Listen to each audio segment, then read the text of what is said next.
झाबुआ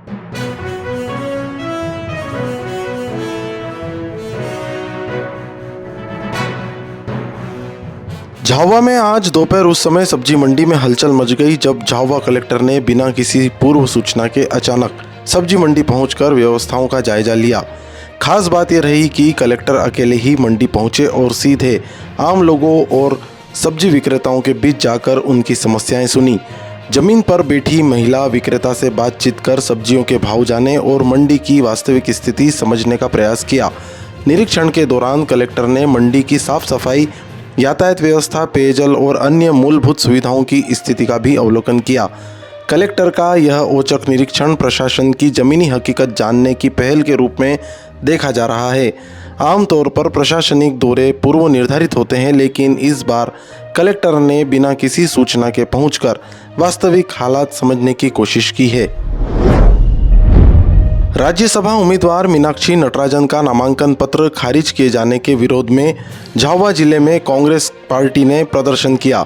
इस निर्णय से नाराज कांग्रेस कार्यकर्ताओं ने पार्टी के विभिन्न संगठनों के बैनर तले सड़क पर उतरकर अपना विरोध दर्ज कराया। झाबुआ स्थित विधायक कार्यालय पर जिला कांग्रेस कमेटी, युवा कांग्रेस, NSUI और महिला कांग्रेस के पदाधिकारी और कार्यकर्ता बड़ी संख्या में एकत्रित हुए। विरोध का तरीका अनोखा रहा, जहां सभी नेता और कार्यकर्ता चुनाव आयोग की सद्बुद्धि की प्रार्थना करते हुए रघुपति राघव राजाराम भजन गाते नजर आए। पेटलावद में भी पार्टी कार्यकर्ताओं ने आक्रोश व्यक्त करते हुए तहसील कार्यालय के सामने स्थित बगीचे में धरना दिया। पूर्व विधायक वाल सिंह मेड़ा और ब्लॉक कांग्रेस अध्यक्ष सलीम शेख के नेतृत्व में आयोजित इस प्रदर्शन में बड़ी संख्या में कांग्रेसी जनों ने अपनी उपस्थिति दर्ज कराई। सुनिए पूरे मामले को लेकर क्या कहना है कांग्रेस के जिला अध्यक्ष प्रकाश राका का।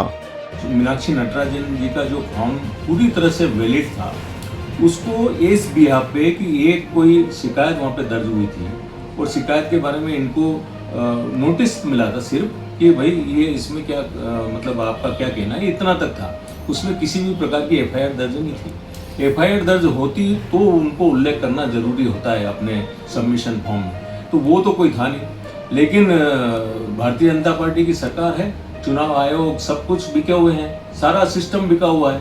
उस पर ये उन्होंने जो है इतना संविधान की हत्या करने वाला डिसीजन दिया।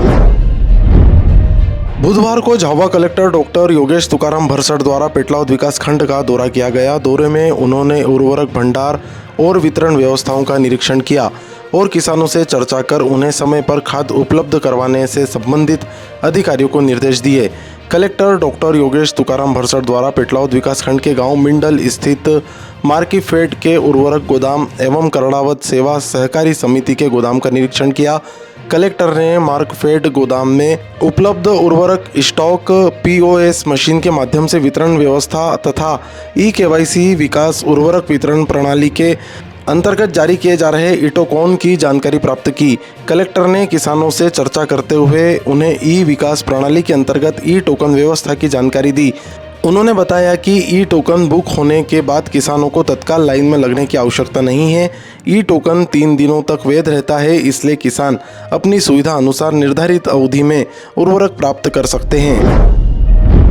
बुधवार को प्रोग्रेसिव पेंशनर्स एसोसिएशन शाखा थानला द्वारा अपनी विभिन्न मांगों को लेकर 6 सूत्रीय ज्ञापन मुख्यमंत्री के नाम तहसीलदार को सौंपा गया। प्रोग्रेसिव पेंशनर एसोसिएशन द्वारा 42 डिग्री की तपती धूप में अपनी विभिन्न मांगों को लेकर एक रैली भी निकाली। रैली में शामिल पदाधिकारी और कार्यकर्ता हाथों में अपनी मांगों की तख्तियां लेकर चल रहे थे। रैली थानला के दशहरा मैदान से निकलकर तहसील कार्यालय पहुंची, जहां एक ज्ञापन मुख्यमंत्री के नाम तहसीलदार सुखदेव सिंह डावर को सौंपा गया। ज्ञापन में मध्य प्रदेश राज्य पुनर्गठन अधिनियम की धारा 49(6) को अति शीघ्र समाप्त किए जाने, राज्य सरकार की घोषणा के अनुसार कैशलेस बीमा की योजना लागू की जाने, लेकिन प्रीमियम के रूप में कर्मचारियों से 1% और पेंशनर से कोई भी प्रीमियम नहीं लिए जाने की मांग की गई। पेंशनर्स को 27वें माह और 32वें माह का रुका हुआ एरियर बिना विलंब दिए जाने की भी मांग की गई। 20% अतिरिक्त लाभ न्यायालय के निर्णय के अनुसार 79 यानी कि 79 वर्ष की उम्र में दिया जाए। इसके अलावा विभिन्न मांगों को लेकर तहसीलदार सुखदेव सिंह डावर को ज्ञापन सौंपा गया। सुनिए पूरे मामले पर क्या कहा पेंशनर्स जगमोहन सिंह राठौर ने। हमारी मांगे पिछले छठे वेतनमान 32 माह का एरियर बाकी है, 7वें वेतनमान का 27 माह का एरियर बाकी है, इस बीच 18 माह का एरियर बाकी है। और इसके साथ एक नई विसंगति और सरकार ने कर दी कि कर्मचारियों को जिस तारीख से उन्होंने DADR दिया है, पेंशनरों को उसके 8-9 महीने बाद हमको दिया गया। जून को तहसील स्तर पर, उसके बाद 30 जून को हम जिला स्तर पर प्रदर्शन करेंगे और 22 जुलाई को हम प्रांतीय स्तर पर विशाल संख्या के रूप में पूरे प्रांत के जितने भी पेंशनर्स हैं, जो लगभग संख्या 5 लाख तक आंकी गई है, वे सारे इकट्ठे होकर के और प्रदेश के महामहिम राज्यपाल और मुख्यमंत्री महोदय तक अपनी मांगों की गुहार लगाएंगे।